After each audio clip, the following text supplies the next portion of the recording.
It's a pleasure to welcome to our big round table today our first guest of the day. Jenny Ramo is with us, a longtime community activist and public servant, and she is Executive Director of New Mexico Appleseed. Really good to see you. Thank you for having me. Good morning. Good morning. To talk about today. Yes, yeah. So tell viewers a little bit about what New Mexico Appleseed does. Sure. So New Mexico Appleseed is an incredible organization that looks at poverty in New Mexico. And what we do is try and focus on systemic change. We try and look at what are the root causes of poverty and how can we change it? How do we really make a change for a lot of kids? And so New Mexico Appleseed has been working for a couple of years in New Mexico. We're nonpartisan and we try and work on evidence-based solutions to poverty. So for example, you helped us work on the Breakfast After the Bell law, which ends up feeding about 62,000 kids every morning and brings in about 16 million federal dollars and make sure our kids are ready to learn. That's awesome. This is a wide-ranging program. Let's talk about that first. Tell us about the Breakfast After the Bell program. Sure. So Breakfast After the Bell was a law that we wrote and the governor signed in 2011, and it was the first in the country, and it is designed to ensure that no kid is starting the day with an empty stomach. And what we know, both from the data and from anecdotal information, is that this really changes how these kids perform in their day, whether or not they're headed to the nurse's office, whether or not they get discipline referrals. It really changes their whole way of getting through the day and studying. Their grades go up, focus improves. I don't know if you saw, but in Los Lunas we asked them to do a K through 8 pilot where all the kids got Breakfast After the Bell, and they saw in 3 months a 1,000 nurse visit drop. So 1,000 fewer kids were getting we're going to the nurse after getting Breakfast After the Bell, and it makes total sense. You know, a lot of these kids are going to the nurse for food and hugs and kisses, but not feeling so good and tummy aches, and this really helps reduce those numbers of nurse visits.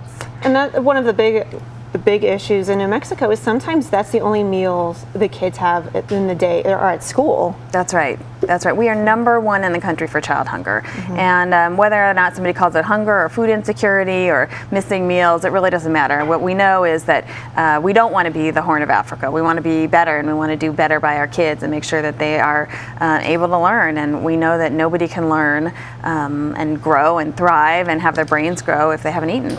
Yeah. Well, let's address the elephant in the room, as we were saying when the segment came on. We have a secretary in the state level that professed that she didn't think there was hunger in New Mexico. Yeah. There was no research. And I personally believe she feels that way. Yeah. And it's sad. And I think this is a public official is totally out of touch with the job that she has to do. Yeah. And that's my opinion, okay? Yeah. But you were on that email. You got it. I was on that email. How did you read it? It was depressing, and I was sad to see it. But I think, you know, Governor Martinez has really shown a commitment to these kids, and she does believe in ending hunger in New Mexico, and she knows that there is a hunger problem.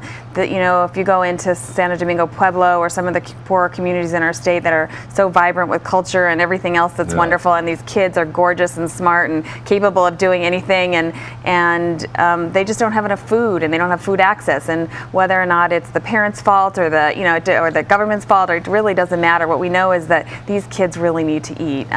So it was, it was disheartening to see, but I think it's a real opportunity for her to kind of tour the state a little bit and see what we deal with here, and hopefully she can turn it around a little bit.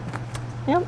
Sounds great. So what are some things up on the horizon for New Mexico Appleseed? Well, we are working on 2 things in the legislative session in the upcoming session that are very exciting and innovative. One is we're going to expand Breakfast After the Bell to middle and high school. If you look at some of the surveys and the data of New Mexico middle and high school students, hunger actually gets worse as kids get older. So what happens, I think, is parents don't fill out the applications for free and reduced price meals.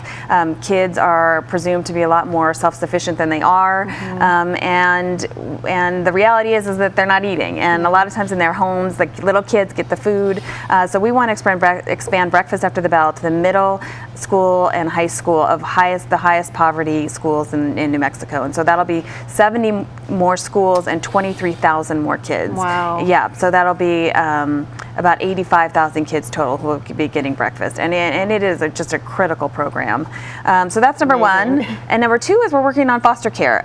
One of the things we know is that there is this very distressing but obvious connection between extreme poverty and child abuse and neglect. When you have families that are earning $15,000 or less, they are much more likely to abuse and neglect their kids. When you have families without homes or who are bouncing from house to house, they are much more likely to abuse and neglect their kids. And if you look at the population of CYFD and the kids in CYFD, they're largely dealing with extreme poverty. So Appleseed is working on a program called Keeping Families Together. And what it is it uses permanent supportive housing, so that's low income, accessible, safe housing for these families, plus supportive services as a child welfare intervention. So that means when you have a substantiated case of abuse and neglect, but what CYFD sees that you are struggling with housing, you may be at grandma's house one day and grandpa's house another day, and it's not healthy for the kids. They will provide permanent housing for these families, plus all the supportive services, both short and long term, that they need